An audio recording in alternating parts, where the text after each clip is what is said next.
Video penjamretan ponsel oleh seorang pengendara motor di Kecamatan Ciberen, Kota Sukabumi, Sabtu, tanggal 6 November tahun 2021, viral di media sosial. Dalam video terlihat, mulanya pelaku yang mengenakan helm ojol terlihat berhenti di pinggir jalan sambil mengobrol dengan korban. Selang beberapa menit, pelaku langsung mengambil HP korban lalu kabur. Korban yang sadar jika HP-nya diambil, langsung mengejar pelaku. Dikutip dari tribunjabar.id, bocah tersebut terlihat berlari sambil memegangi jaket milik pelaku. Menurut Bansor, saat itu anaknya hendak pergi ke rumah temannya dan membawa ponsel. Saat di lokasi kejadian, tiba-tiba anaknya didekati oleh pria yang mengendarai sepeda motor.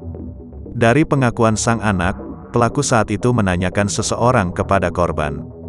Tiba-tiba pelaku mengambil HP anaknya dan langsung kabur.